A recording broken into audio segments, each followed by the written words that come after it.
રાજકોટ મનપા દ્વારા લેવાયેલા પાણીના સેમ્પલનો રિપોર્ટ જાહેર, 3 સેમ્પલ ફેઇલ, રિપેરિંગ કરાયું।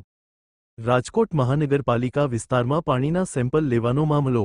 વોટર વર્ક્સ વિભાગના એડિશનલ સિટી એન્જિનિયર કે.પી. ડેથડિયાનું નિવેદન। મે અને જૂન મહિનામાં 7228 સેમ્પલ લેવામાં આવ્યા હતા, જેમાંથી 262 બેક્ટેરિયોલોજીકલ સેમ્પલ લેવામાં આવ્યા હતા। મે અને જૂન મહિનામાં 3 જેટલા સેમ્પલ ફેલ થયા હતા। અક્ષરનગર, અમિતનગર અને કૈલાશધારા સોસાયટીમાં સેમ્પલો ફેલ થયા હતા। આ વિસ્તારમાં રિપેરિંગની કાર્યવાહી કરી અને બાદમાં ફરીથી સેમ્પલ લેવામાં આવ્યા। અહેવાલ સંજય પોપટ। રાજકોટ મહાનગરપાલિકા દ્વારા ત્રણેય વોર્ડમાં, ઝોનમાં તેમજ દરેક વોર્ડમાં થઈને રાજકોટ મહાનગરપાલિકા મે જૂનમાં 7228 સેમ્પલ લેવામાં આવેલા હતા, જે રેસિડ્યુઅલ ક્લોરીન ટેસ્ટ કરતા હોય। આ ઉપરાંત 262 સેમ્પલ બેક્ટેરિયોલોજીકલ માટે લેવામાં આવેલ। તે પૈકીના 3 સેમ્પલ છે કે વોર્ડ નંબર 1ના અક્ષરનગર, અમિતનગર અને કૈલાસધારામાં એક સેમ્પલ ડાઉટફુલ હતું, એટલે આપણે તરત જ કન્સર્ન એન્જિનિયરને જાણ કરી અને તે રિપેરિંગ કરાવતા હોઈએ છીએ। પ્લસ બેક્ટેરિયોલોજીકલ સેમ્પલ ત્યારબાદ પણ લેવામાં આવે અને એ સેમ્પલ ફિટ આવી ગયેલ છે, એટલે આ જે રિપોર્ટ છે એ અત્યારે ઓકે છે।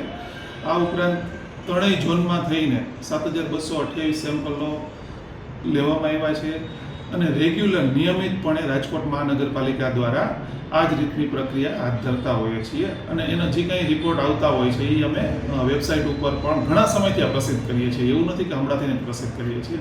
તમે જોઈ શકો છો રાજકોટ આરએમસીની વેબસાઇટ ઉપર ઘણા સમયથી આ પ્રકારના રિપોર્ટ અમે પ્રસિદ્ધ કરીએ છીએ। સાહેબ, 1 મહિનો મોડો જે રિપોર્ટ પ્રસારિત કરવામાં આવ્યો, શા માટે? આ જે સેમ્પલ છે એ 30/5/7/6 હતા, તે પછી રિપેરિંગ થઈ ગયા પછી પાછા રીસેમ્પલ કરવામાં આવતા હોય છે અને એ રીસેમ્પલ થઈ ગયા પછીની પ્રક્રિયા પાછી હાથ ધરી કે ભાઈ ટેસ્ટ ઓકે આવી ગયું છે, તે પછી અમે પ્રસિદ્ધ કરતા હોઈએ છીએ। એટલે મોડો પ્રસિદ્ધ કરવાનો કે એવો કોઈ ઉદ્દેશ નથી।